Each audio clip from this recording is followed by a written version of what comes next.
Capitalismo.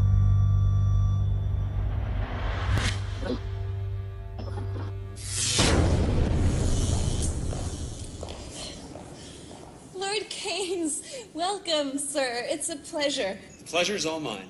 Tell them I've arrived. And then tell them I've arrived. El enfrentamiento entre Hayek y Keynes se describió como un debate que dio forma al pensamiento económico de todo un siglo. Incluso se hizo un vídeo musical tras el colapso económico de 2008. Freddie. Keynes. Hey, listen, party at the Fed. El economista austríaco Friedrich Hayek iba a debatir con el economista británico John Maynard Keynes sobre cómo rescatar a la sociedad de la severa depresión de los años 30, la peor crisis del capitalismo.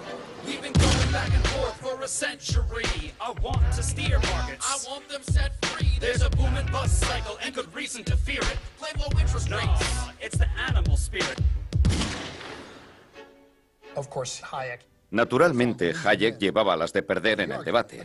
Se consideraba que la idea de que el gasto público no podía reducir el desempleo había quedado completamente refutada. Desde la crisis de 2008, el debate vuelve a estar entre nosotros. We are on the road to serfdom. Friedrich Hayek wrote this book 50 years ago, but what he predicted is coming true. En nombre de Hayek, estalló una rebelión en Estados Unidos contra la intervención del gobierno en la economía. En Europa, Hayek es el enemigo de estos manifestantes contra la austeridad que se rebelan contra el dominio de los mercados en la sociedad. Esta es la historia de cómo y por qué el debate, que parecía resuelto en los años 30, reaparece una y otra vez. Keynes contra Hayek. ¿Una pelea amañada?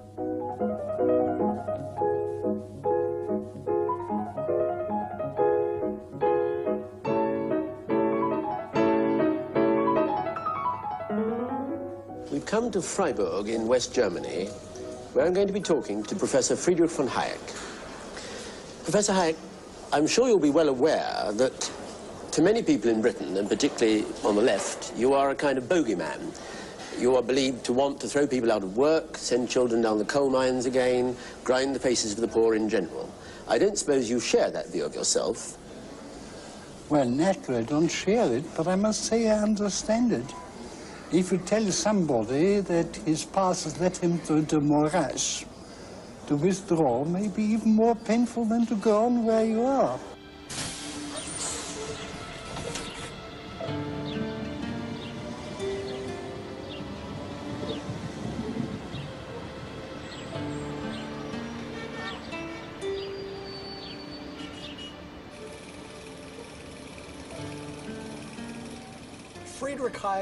Friedrich Hayek nació en Viena en 1899, cuando Viena era la capital del Imperio Austrohúngaro.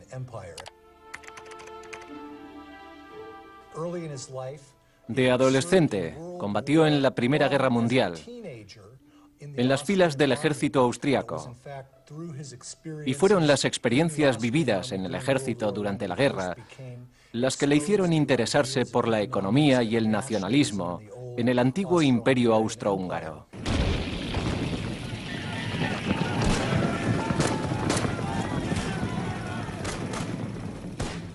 Querida madre, aquí estoy otra vez en mi posición de observador en una trinchera eufemísticamente llamada el agujero de los héroes. Es húmeda, está abarrotada de soldados y es asquerosa, pero al menos es a prueba de balas. Los ataques aéreos son constantes, y no me refiero a aviones italianos o británicos, sino a tábanos y mosquitos, con apoyo de tropas de tierra tales como chinches y piojos. Friedrich Hayek, una carta desde el frente. Como joven idealista que había presenciado tanto caos, que había vivido la guerra y la desintegración política del viejo Imperio Austrohúngaro, Hayek se interesó por cuestiones relativas a la organización social. Después de la guerra, regresó a Viena y se matriculó en la Universidad de Viena, que inmediatamente después de la Primera Guerra Mundial estaba recibiendo a muchos profesores de todo el Imperio Austrohúngaro que regresaban a Viena a la universidad.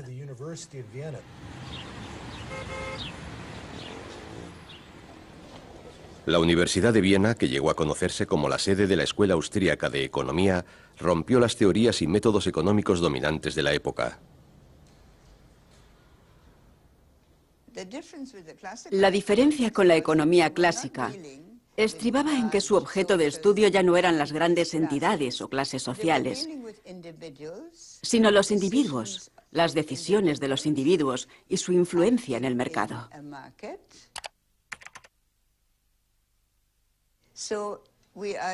Así que estamos en un mundo totalmente individualizado, en el sentido de que son consumidores individuales, productores individuales considerados como pequeñas empresas independientes.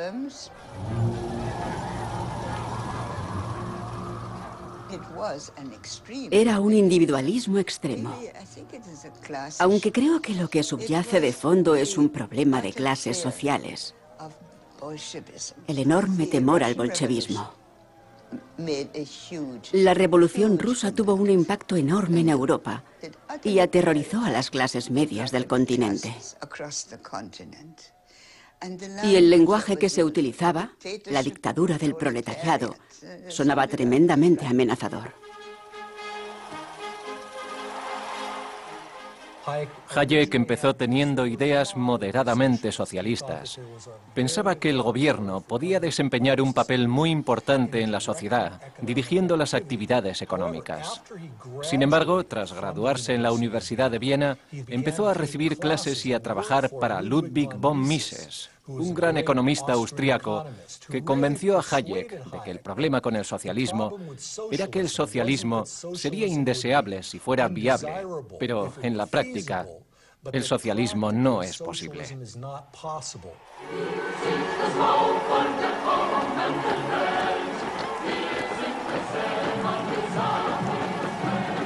The idea of socialism was always connected with a firm conviction that there is only one good plan possible and that only one plan ought to be put into practice.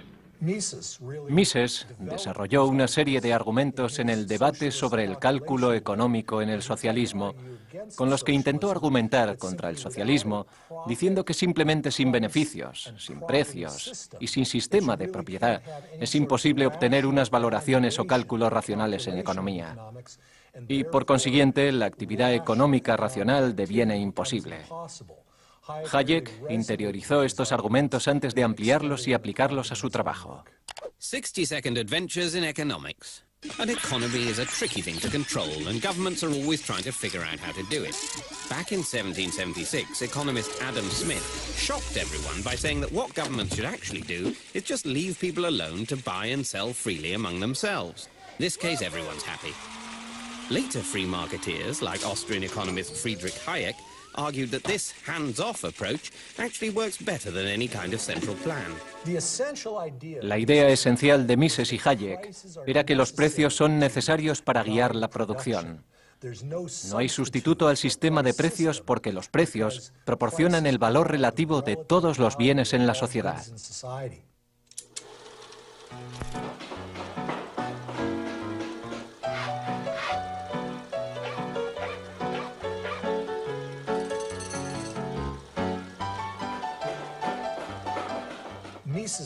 Mises ponía el ejemplo de la construcción de una casa.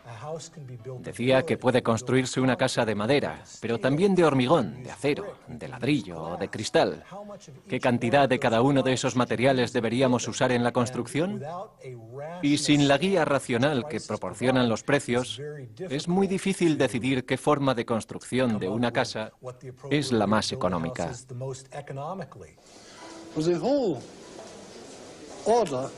Of international cooperation has been built on such a signaling system. And these signals, you mean, are the prices in a free market? Entirely the prices in the free market, which alone have made the present level of wealth possible. Isn't it a philosophy based essentially on selfishness? What about altruism? Where does that come in? It doesn't come in. See, both altruism and solidarity are very strong instincts which guided man in the small group who was serving known other persons.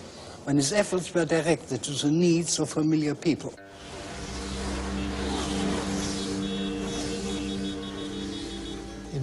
En un intento de justificar y racionalizar esta red económica, que era lo que estaban haciendo todos, dijeron que estaba arraigada en la mente humana.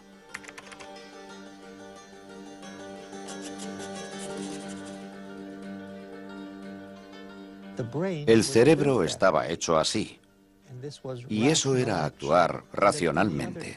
Cualquier otro tipo de sistema económico quedaría indefectiblemente inutilizado sin la guía de los precios, o hubiera sido irracional.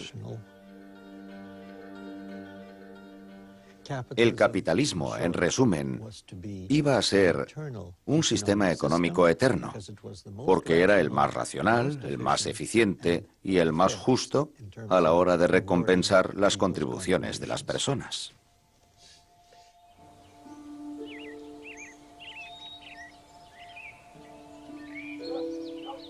Si las ideas de Hayek se forjaron en el crisol del caos de la Primera Guerra Mundial, John Maynard Keynes alcanzó la mayoría de edad intelectual en esta casa de Charleston, Inglaterra. Fue aquí donde el joven Keynes experimentó una transformación y se rebeló contra la rígida educación que recibía en el prestigioso internado masculino de Eton. Keynes era el producto de una familia bien situada y culta de finales de la era victoriana, en Cambridge, Inglaterra.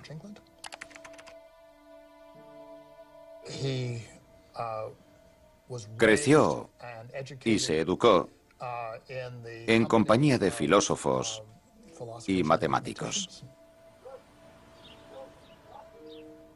Keynes perteneció al grupo de Bloomsbury, y el grupo de Bloomsbury era una camarilla cultural de intelectuales y artistas. Formaron parte de la rebelión de fin de siglo contra los victorianos.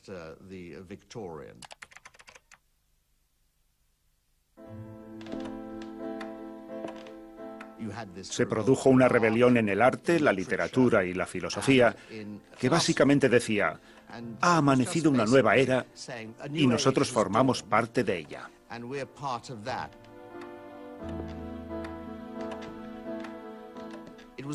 Fue también una época de liberación sexual, por lo que abandonaron las convenciones del matrimonio. Había mucha homosexualidad, y el joven Keynes también participó de ello.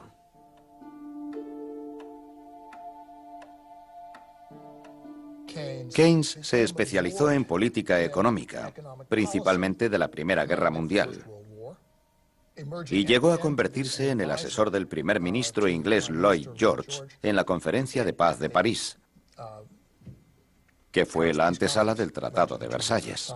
Greatest headlines of the century. The Versailles Palace was the scene of much feverish activity on the part of Allied statesmen. Woodrow Wilson from the U.S., George Clemenceau of France, Lloyd George of England, and Premier Orlando of Italy represented the four major powers at the conference. Months of argument had achieved a final treaty that was offered without discussion to the German delegation headed by Count Brockdorff-Rantzau. Una experiencia profundamente amarga y desilusionante que plasmó en su famoso libro de 1919, Las consecuencias económicas de la paz, que es probablemente el primer libro de economía en convertirse en un bestseller mundial. En él criticaba el tratado y predecía que si no se revisaba, la venganza no tardaría. Once again the world was at peace, a peace that was destined to last for but 20 years before the same defeated country of Germany would again plunge the earth into a second Great War. Keynes sostenía que los aliados jamás cobrarían las indemnizaciones que habían impuesto a los alemanes, porque no era posible mantener unas reparaciones tan gravosas año tras año. Iba contra la naturaleza humana y la naturaleza social. Y tenía razón. Creo que pensaba que la mala economía conduce a la mala política y que hay que apostar por una economía capaz de mantener la cohesión social y la estabilidad política.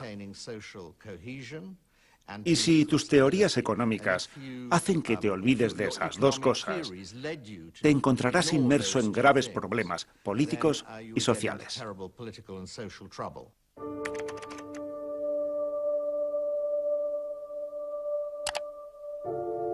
Pero semejante mezcla de política y observación social con la economía es ajena a Hayek y a la escuela austríaca. Hayek no tuvo en cuenta el fenómeno de las reparaciones de guerra, del círculo de deuda entre los contendientes en la Primera Guerra Mundial.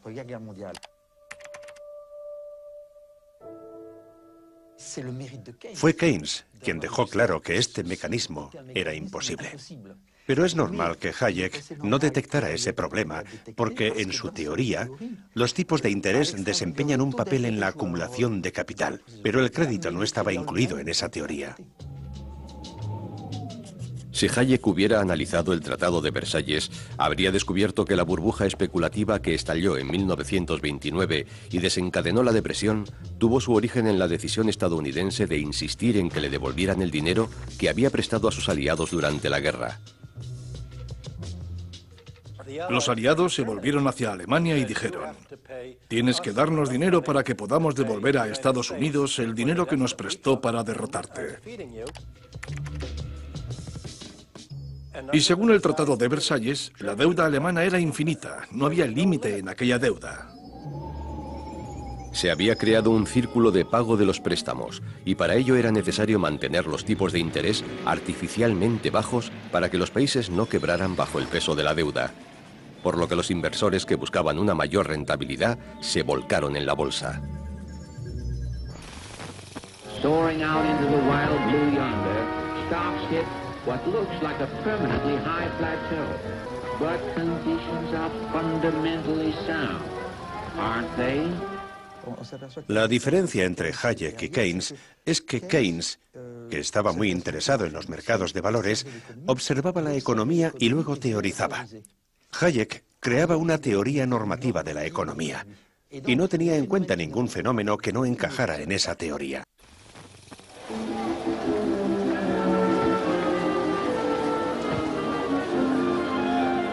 Tuesday, October 29th, 1929, in history's worst panic, over 16 million shares are dumped on the market as stocks go down, down, down. Hallelujah. En 1929 se hundió la bolsa. El capitalismo del mercado libre estaba en crisis, quizás la mayor de su historia. It's over. All over. Once I lived a life of a millionaire. Spending my money I didn't care. En muchos países, el desempleo superó el 25%. La producción industrial de Estados Unidos cayó un 50% y en algunos países europeos la caída fue aún mayor. Los economistas no sabían cómo detener e invertir la caída.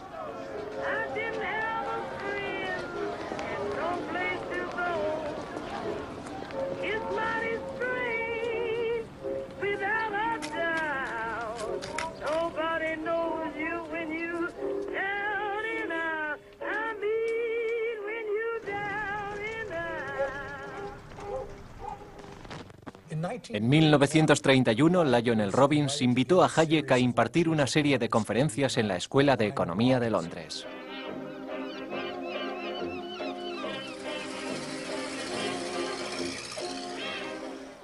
Se sitúan entre las mejores conferencias que han escuchado los economistas en Inglaterra. Parecían dar la respuesta a los problemas de la Gran Depresión.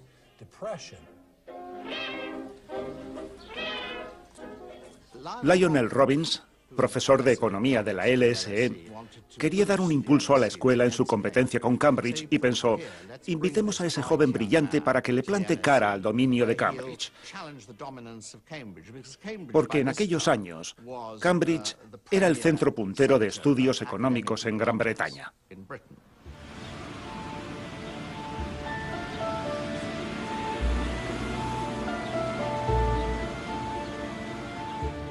Así, el llamado debate del siglo empezó con una rivalidad entre escuelas de economía. una joven LSE, London School of Economics, contra la veterana y establecida Cambridge, una universidad bajo el influjo de John Maynard Keynes, posiblemente el economista británico más conocido del momento.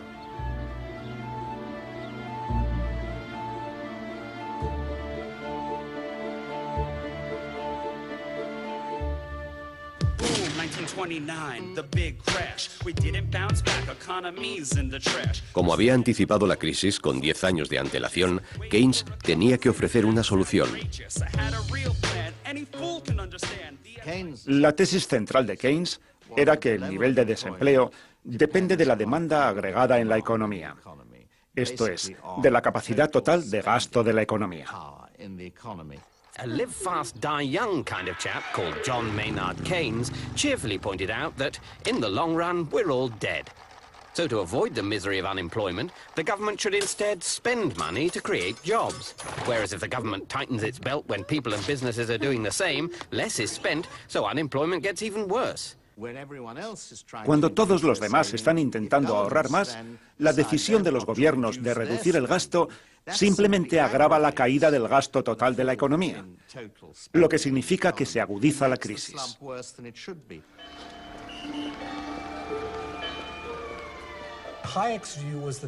Hayek sostenía que había habido una excesiva producción de capital, porque la Reserva Federal de Estados Unidos había mantenido los tipos de interés artificialmente bajos, lo cual había animado en exceso el desarrollo del capital.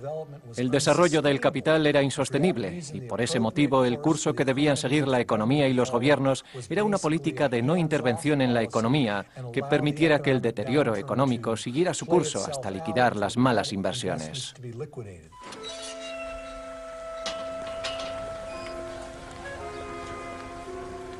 Mientras Hayek estaba en Londres, sus ideas fueron puestas a prueba en Alemania.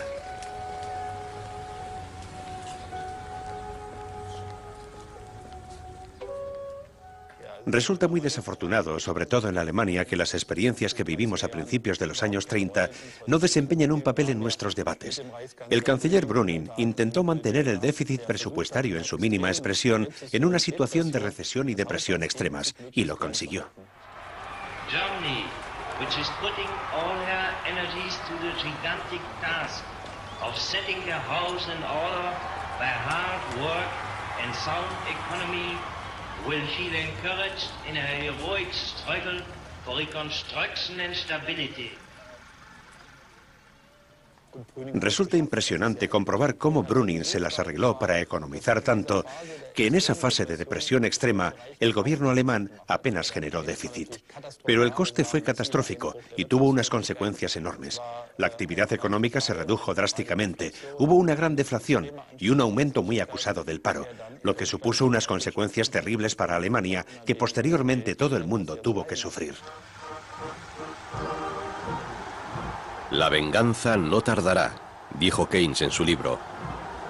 Su advertencia sobre lo que supondría ignorar los costes sociales de las decisiones económicas se materializaron en la campaña electoral alemana de 1932. 13 Jahre lang haben sie wirtschaftlich-politisch bewiesen, was zu leisten sie fähig sind. Eine Nation wirtschaftlich zerstört, den Bauernstand ruiniert, den Mittelstand verelendet, die Finanzen in reichen Ländern, in den Kommunen zerrüttet, alles bankrott und 7 Millionen Arbeitslose. Sie können sich finden, wie sie sich finden wollen. Dafür sind sie verantwortlich.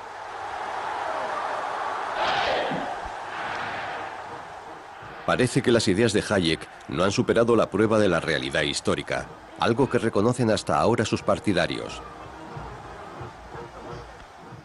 En una entrevista que le hice a Milton Friedman, este me dijo que nunca había entendido cómo los profesores de la Escuela de Economía de Londres quedaron tan impresionados por las conferencias que impartió Hayek. Así que, en retrospectiva, es una especie de misterio.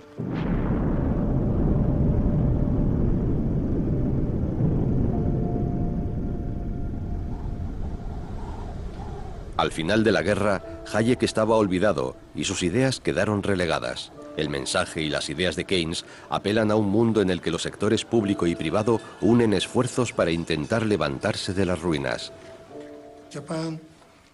Japón perdió la guerra en 1945 y todo el país quedó devastado. Y era necesario reconstruir el país. Naturalmente, en el Nuevo Mundo, las corporaciones privadas también tenían que ayudar a la recuperación del Japón.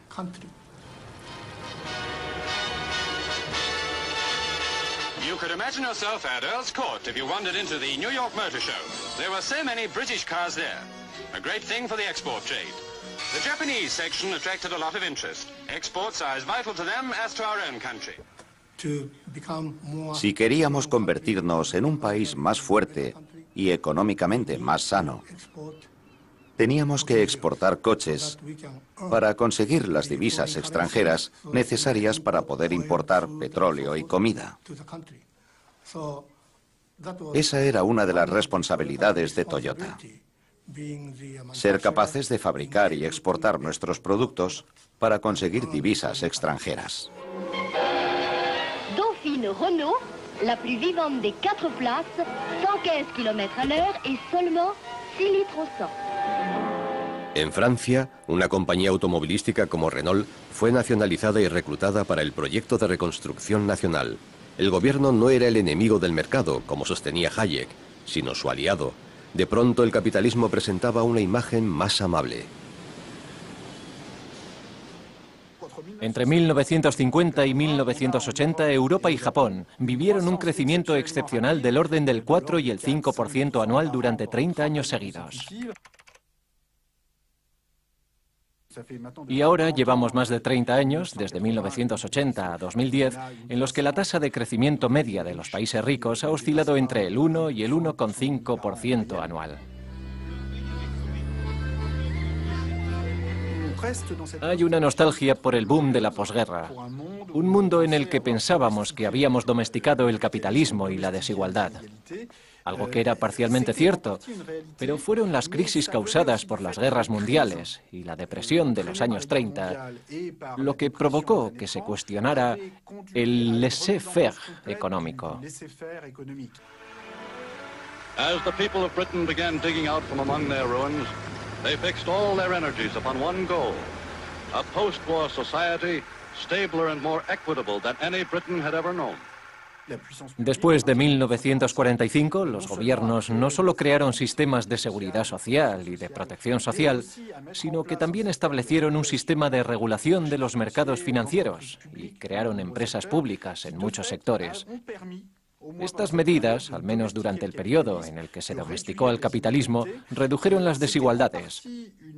Fue en parte una ilusión ligada al periodo de elevado crecimiento de la posguerra, y también debido al hecho de que había un compromiso político diferente con el capitalismo.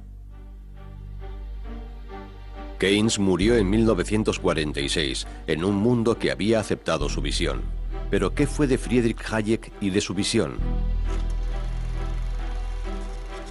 En 1944 publicó este libro, una advertencia contra el mundo que estaba cobrando forma a su alrededor. Hayek escribió Camino de servidumbre para alertarnos de que mantener después de la guerra la misma organización de la economía que había existido durante la Segunda Guerra Mundial nos conduciría a una sociedad dictatorial.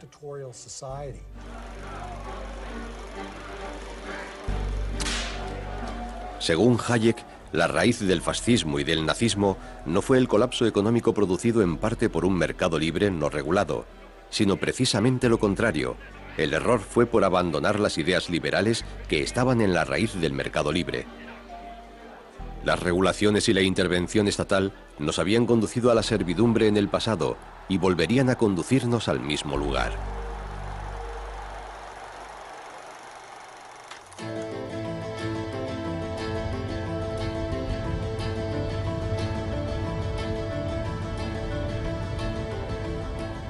El camino que nos alejaba de la servidumbre conducía a los prístinos Alpes suizos, donde su visión, marginada en el mundo de la posguerra, cobraría nuevas fuerzas.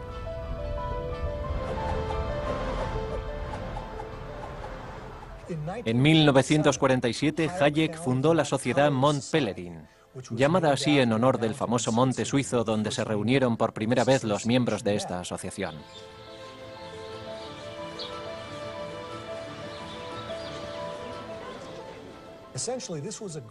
Era un grupo internacional de economistas, historiadores, filósofos políticos y periodistas, incluyendo a un joven Milton Friedman, que viajaron a Suiza para debatir sus ideas durante una semana o 10 días.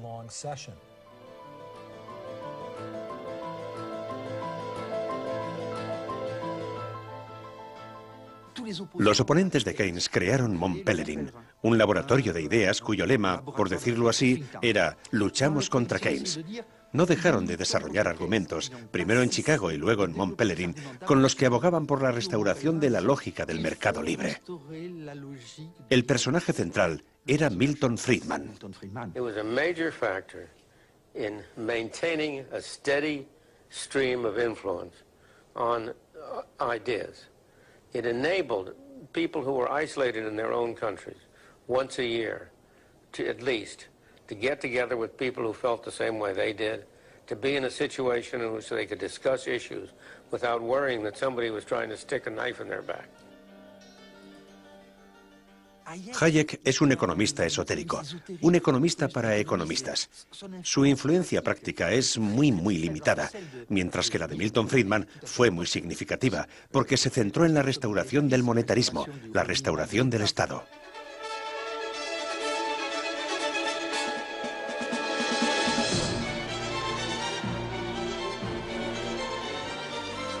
Si la Europa de la posguerra era inmune a la visión de Hayek de los mercados autorregulables, los estadounidenses, siempre desconfiados con el gobierno, fueron mucho más receptivos.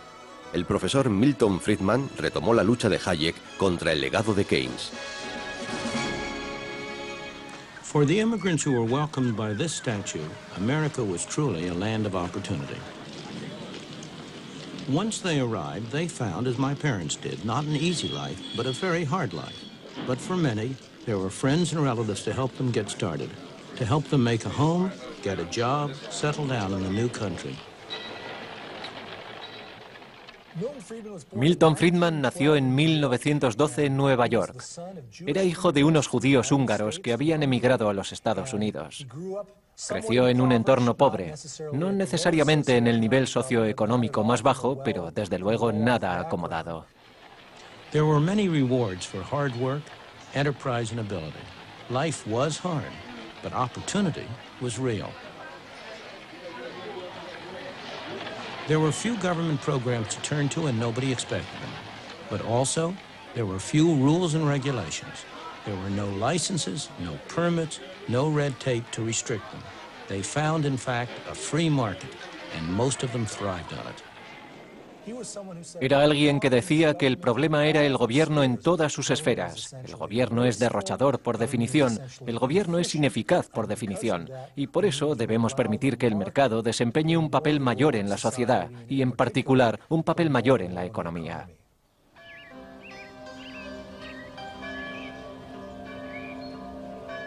Hayek era un refugiado del viejo mundo que nunca fue un profesor establecido en Estados Unidos. Friedman había nacido en Estados Unidos y contaba con el respaldo de una reputada institución académica. La imagen de la escuela de Chicago, fuera de nosotros, es semi-ideológica. El hecho es que Milton Friedman escribió Libertad de elegir y otros libros que, en cierto sentido, eran panfletos persuasivos. Pero en sus clases nunca enseñó nada similar. No recibimos ningún mensaje como el de libertad de elegir. Nos explicaba cómo funciona el sistema de precios y cómo funciona el comportamiento humano en la esfera económica.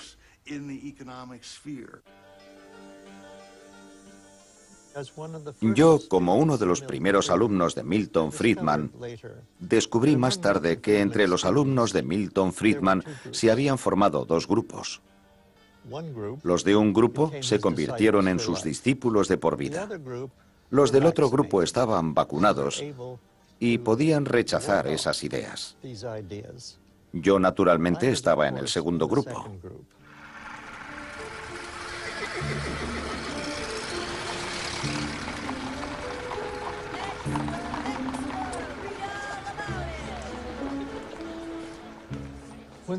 Cuando examinamos el siglo XIX, lo que nos sorprendía entonces, y debo admitir que nos sigue sorprendiendo hoy, por desgracia, es la idea de que el mercado es la utopía de la existencia humana.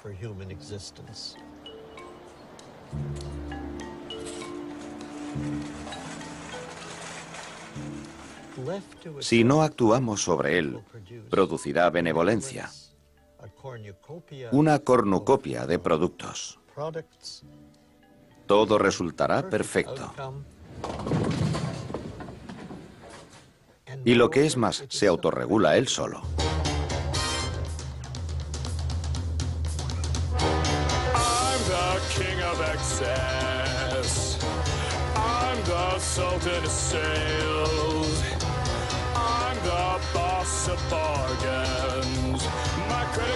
They never fail.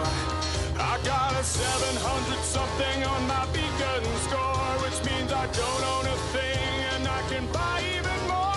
I'm a buffet eating, tabloid reading, lovable guy. I get the best of the best that my money can't buy. It's a wonderful life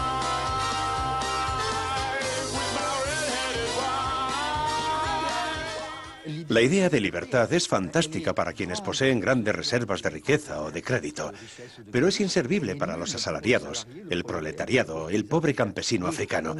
Juega con la idea de un contrato entre iguales, pero los contratos entre iguales son muy raros en el capitalismo.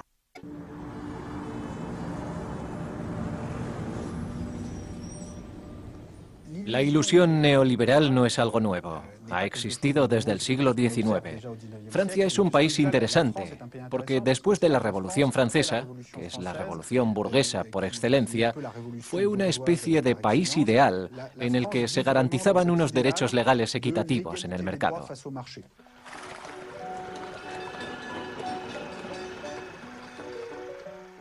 Existe la ilusión de que eso es suficiente para conseguir la igualdad. Igualdad a la hora de acceder al mercado, con sistemas de derechos bien protegidos y mercados lo más libres posibles. Eso sería todo lo necesario para avanzar hacia una sociedad ideal. Sin embargo, una de las grandes lecciones que aprendimos del siglo XIX y de la catástrofe que empezó en 1914 es que no funciona. Es difícil de definir, pero hay algo que es seguro. En 1913, ni en Francia ni en Europa eso era razonable. El 70% de los activos estaban en manos del 1% de la población.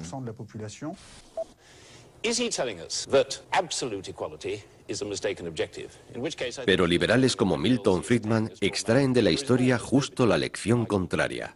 When you say that it is wrong for government to intervene in the free enterprise system to do something about inequality, you evoke a model of a free enterprise system which does not exist and has never existed to a significant extent in history or anywhere in the world. I agree with you that everything called free enterprise is not free enterprise. But I challenge you to find a single example in history at any time of any society where people have been relatively free, and I don't mean merely what you call merely economic freedom. I mean freedom in the full sense.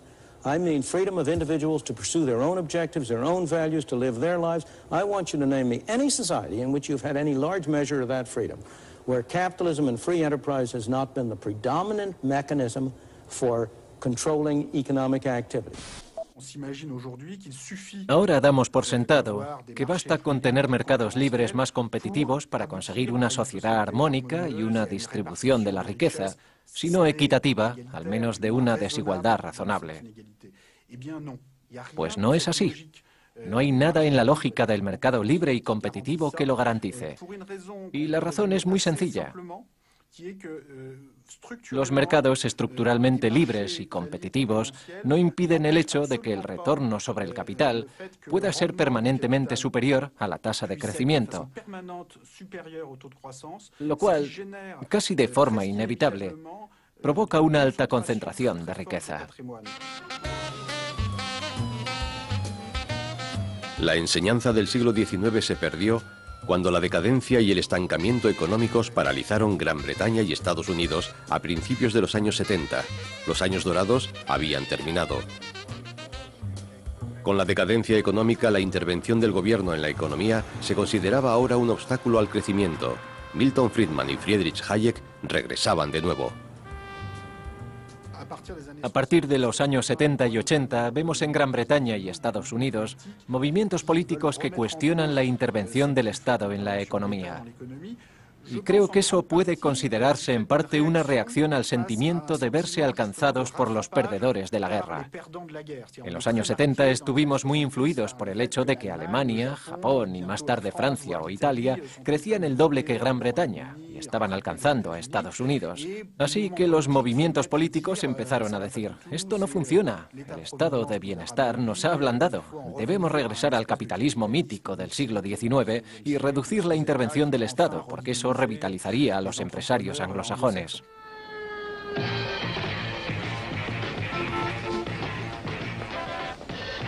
El estancamiento económico podría haberse superado con duros ajustes, pero para Milton Friedman y Friedrich Hayek era la oportunidad política que estaban esperando desde los seminarios de Mont Pelerin. Keynes died in 1946. I have always regarded it as a tragedy that he did not live another decade. He was the one man who had the standing, the personality, the force of character to persuade his disciples not to carry too far some ideas which were good for the 1930s, but which did not apply in the post-war situation. La verdad es que los países que más sufrieron las consecuencias de la guerra, Alemania, Francia, Japón y otros países de Europa, habrían alcanzado a Estados Unidos y Gran Bretaña de todos modos. Pero ese hecho se utilizó políticamente para cuestionar el estado de bienestar.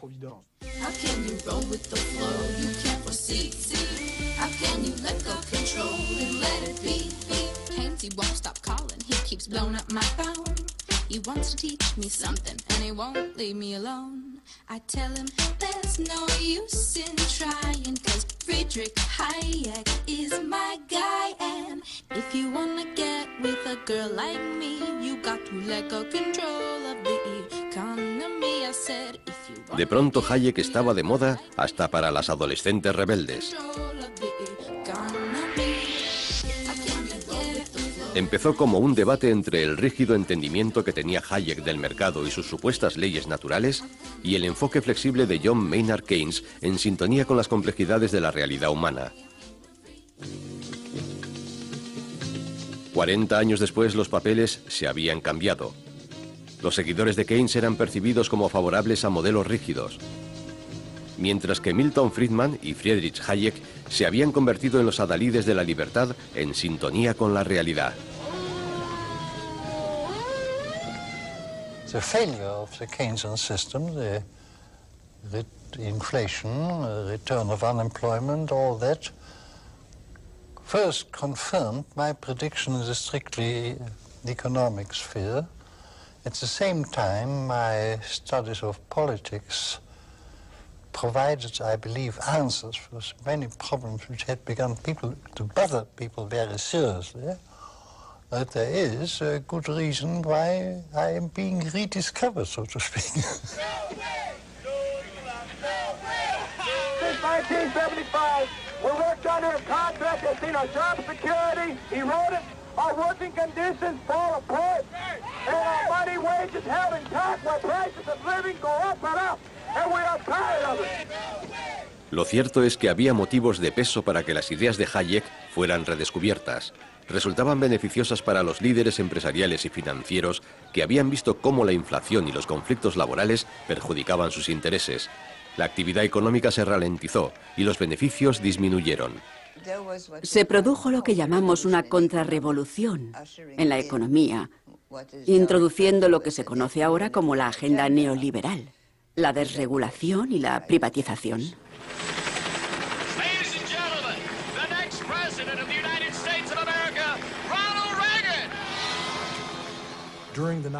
Durante los años 80, Margaret Thatcher en Inglaterra y Ronald Reagan en Estados Unidos intentaron implementar políticas que estaban muy influidas filosóficamente y en la práctica por Hayek y Friedman. I would like to think that the kind of leadership that I would exercise in Washington is not the kind of leadership that I would pretend that I can solve all the problems I've been discussing here, but that together, you and I can. I would like to take the lead in taking government off the backs of the American people and turning you loose to do what I know you can do. Her supporters called it her biggest achievement. Others called it her terrible legacy. Margaret Thatcher's battle with the miners was a defining moment not only in British industrial relations, but also in British history. What we've got is an attempt to substitute the rule of the mob for the rule of law, and it was not succeed. La contrarrevolución, las llamadas políticas neoliberales introducidas por Thatcher y Reagan a principios de los 80, fueron diseñadas para restablecer la disciplina del capital sobre el trabajo. ¿Y lo consiguió?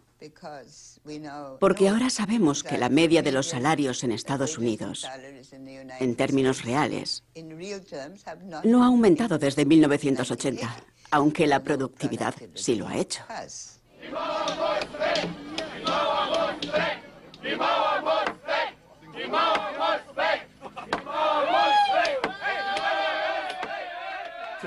La caída del muro de Berlín en 1989 y el hundimiento de la Unión Soviética en 1990 dejaron al capitalismo sin rival y condujeron a un nuevo periodo de fe desmedida en, digamos, la capacidad de autorregulación del sistema de libre mercado, de la libre competencia. Surgió una fe ilimitada en la capacidad del capitalismo privado para autorregularse. My name is Jordan Belfort. At the tender age of 22, I headed to the only place that befit my high-minded ambition. Creo que este periodo explica gran parte de las turbulencias financieras de finales de los 90 y principios de los 2000. Y creíamos que el capitalismo había sido domado después de la Segunda Guerra Mundial.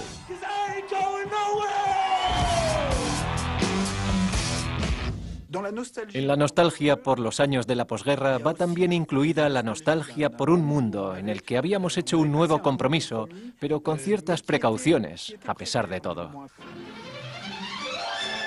Bonjour, pouvez-vous venir avec moi? Je vais vous présenter une petite merveille, la 4 chevaux Renault.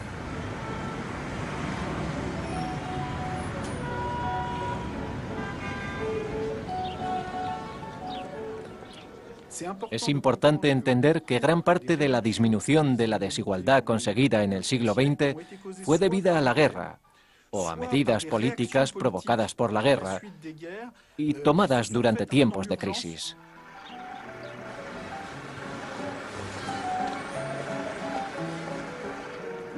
La disminución de la desigualdad no es la consecuencia pacífica de un proceso democrático y parlamentario. En su visión del mítico capitalismo sin domesticar del siglo XIX, Milton Friedman y Friedrich Hayek nunca pusieron en cuestión los elementos que ahora sabemos que contribuyeron a su catastrófica destrucción: la desigualdad, la deuda y la especulación. Milton Friedman siguió a Ricardo al decir que la deuda no puede crear un problema. Y aunque denominó a su enfoque monetarismo, y aunque dijo que el dinero importa, la realidad es que el dinero no importaba nada en su enfoque, y tampoco la riqueza. Existe una visión limitada que fue adoptada por los banqueros y que en esencia dice: no regulen a los bancos, no regulen Wall Street, apoyen una economía desregulada. Todo funcionará porque las economías tienden al equilibrio. When the price of an asset rises faster than can be explained by economic fundamentals, it creates a bubble. Una vez más, las burbujas financieras empezaron a crecer, pero tampoco esta vez estaban contempladas en los modelos económicos. John Maynard Keynes, F.A. Hayek, round 2. Por lo que el debate del siglo XX, que se suponía que había terminado en 1979, volvió a abrirse después de que estallara la burbuja financiera en 2008. ¿Pero sigue siendo eso relevante?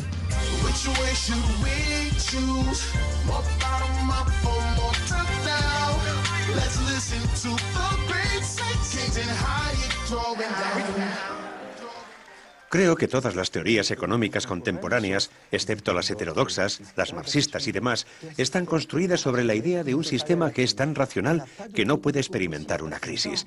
No tenemos una teoría del mercado de valores, porque en esa teoría no debería haber ninguna burbuja. Sin embargo, las hay. Pero como la teoría no puede formalizarlas, son irracionales. Y aquí está lo interesante. Se producen explosiones de crédito especulativo. Hay burbujas en los mercados de valores, pero la teoría dice que no deberían existir.